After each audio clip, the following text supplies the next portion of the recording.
Valenzuela. Off to Kiko Adriano. Adriano taking off Leo Evangelista. And John Dan Salvador has the rebound.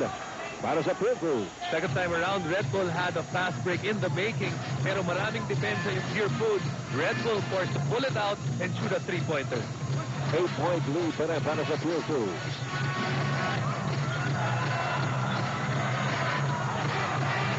James Yap. Hey, lumabas. And we're still there by Ray Evangelista. Three. Last touch on Jupri. That's good. They tried to save the basketball. Pero ito si James Yap. Paano niya ba nagagawa yun? Lagi na lang siya umaabot sa gitna ng depensa. Talaga naman, right in the heart of enemy territory. At nagagawa niyang makagawa ng mga tira na hindi mo akalain. Ito na naman siya. Against Kiko Adriano. This time, sandali, sabi niya, nakakapagod naman sabi. Sobra ka naman. Pero sabi siya lang, uy. Nagkakakulyahan pa sila nun, ha? Got 13 in the game. Kiko Adriano is wide open. P.M.S. yan. Para kay Kiko Adriano, and the lead of Pure Foods is down to 7. 42-35. Kiko Adriano has scored 10 points for the Red Bull cause at the moment.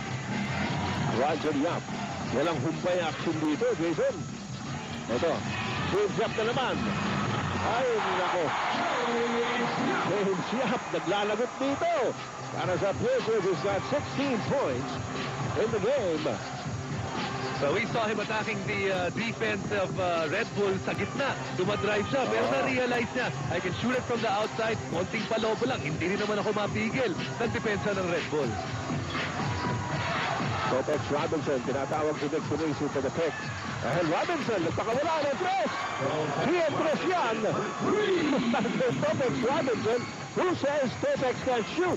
Iniipon yan. Last game, hindi siya naglaro. Itong game na to, maipunin ko nga lahat ng 3 points ko. Tawa ko kay Celino Cruz Nandun siya sa official statement. Papalitan niya si Topex Nung makita niya tumira ng tres si Topex, tumingin siya kagad kay Engiao. Kasi ano, papasok ko ba ako? Coach Engiao, ano mo naman yan? Says, stay put. Rayback has called for his first personal foul. Red Bull is in the penalty. The score, 44-38. Pure Foods by 6. We have this timeout. 47 seconds left in the first half. Let's go to Marga. At meron palang magandang nangyari kay Paul Artami kahapon. Marga. Thanks, Kenito. Sabi nga ni team manager Alvin Patrimonio na kahit na playoffs daw, and they all took time out to be at Paul Artadi's wedding. Lalong-lalo na kalahati ng mga Pure Foods players ay naroon kagabi.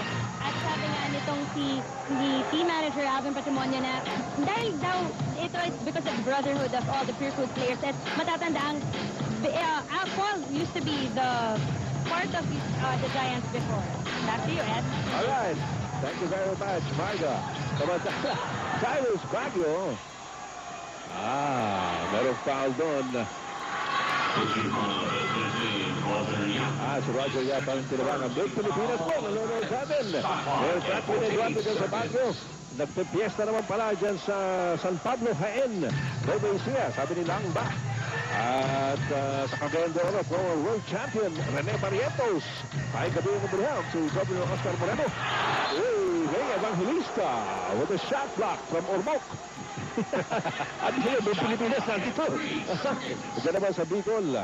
Hector Serrano, kaibigan natin. Congratulations. Tapos sa Legazpi, Albay. Ball stays with Red Bull. 1 minute and 19 seconds remaining. Here in the second quarter, lamang pa rin ang Pure Foods ng 8 at 46-38. Celino Cruz naglabas ng bola. Binigay kay Mike Rayback. Quick release. Hindi pumasok. Cruz, kabutawan. Pero teka, may loose ball foul na nakita sa referee Kalungkagin. Sino tuturo? Si James Yap. Oh, that's gonna be a big foul. That's James Yap. Pangatlo niya na yan. And James Yap has been burning the hoops dito sa ating second quarter. And you could hear the howl of protest from the Pure Foods fans and the applause from the fans of Red Bull. Lumabas na yung mga kulay ng mga fans dun eh. This is no time to moderate your greed. Let it all hang out.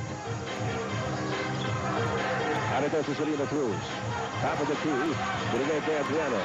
Here's Nick Panisi. Oops, pagdaan. Panisi with a layup.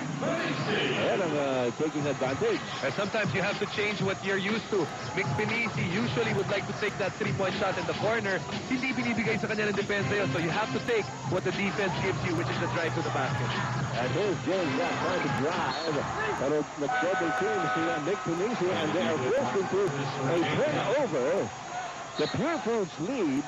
Kanina po, 15 yan.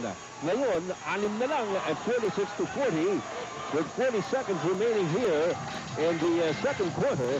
Yan po ang mga numero ni James Yap. Selena Cruz pulls up. Selena Nick Panisi. Here is Nico Adriano missing the shot. And Jordan Salvador para sa rebound. Binigay kay Roger Yap. Jordan Salvador para sa rebound. Binigay kay Roger Yap. We've got 27 seconds to go in the second quarter. Kobe Raimundo against Mike Rayback. Raimundo. Biglang pumihit. Good look at the basket. Ang daming tira ni Tumaman to. 11 points for the kid. Ito si Kirby Raimundo at saka si James Yap. Every time they need a basket, it seems itong dalawa na to have found a way and kayang-kaya nila, kinakaya nila sa ngayon yung dumidepensa sa kanila, especially on one-on-one coverage. Well, kailangan, ano, wala nang bukas dito. Sinilap, ay, inabot ng base sa pagtatapos mo ng ating first 24 minutes of play. Hindi pa na-kompleto ng Red Bull yung play na yun. At lamang pa rin ang Pure Foods TJ Giants over Red Bull 48-40. Report dito po sa nawalan ng Red Bull Baracos na Pure Foods TJ Giants as the halftime score lamang ang Pure Foods ng 48-40 here in Game 7 of the best of 7 series sa semi-final round. Hinahanap po natin ang makakalaban ng Santa Lucia in the finals of the Philippine Cup. Alam mo, Santa Lucia, by them going to the finals, it will be the first time that Santa Lucia against Pure Foods o kaya Santa Lucia against Red Bull in a PBA final. Maganda yan, mga kaibigan. Of course, Santa Lucia won over Alaska earlier sa kanila ring sariling Game 7. Tunghayan muli natin, mga kaibigan, ang ating webpage. Ano nakikita natin dyan, Mr. Webb? At silipin muna natin yung Pure Foods and what they have done well so far. We talked about them dominating the rebounds. They've done an excellent job of that. +5 in terms of rebounds, itong Pure Foods. Ang sumunod, take care of the basketball. Pareho silang dami ng turnovers, pero makikita natin dito, ano ba ang ginawa ng Pure Foods sa mga turnovers ng Red Bull? Mas maganda because they have 9 points out of that. And itong Red Bull, only 2 points out of the 7 turnovers of Red Bull. Finally, time for the 1-2 punch. Ano pa naman masasabi natin? Yung ginawa ni James Yap, ang init-init, ang kumigil na lang sa kanya, personal foul. Kirby Raimundo, same thing. 5 out of 7, only 2 misses out of those 7 attempts. So these two guys, these two superstars, alam nila na Game 7 yan, and it's winner take all. Pero pagkapangatlo dyan, si Mark English at 9 points. At nakita natin si James Yap, panay po ang taksak doon sa loob ng depensa ng Red Bull. He's been getting away with it. Yun nga lang, meron na siyang 3 personal foul. Ano naman, sa kabilang page, para sa Red Bull, Councilor Jason. Para naman sa Red Bull, naghahabol sila. So, ibig sabihin yan, meron silang ginawang mali doon sa sinasabi natin sa webpage. Isa sa ginawa nilang tama was to make their 3-point shot. That's 6 out of 17. Just about where you want to be. Over 35%. Maganda yan.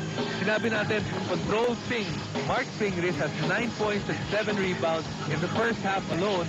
The last game, when itong Red Bull beat Pure Foods, Mark Pinglis only had 7 points and 1 rebound. So Pinglis, well on his way to a double-double in this game. So they have to find a way to control him. Finally, easy as ABB.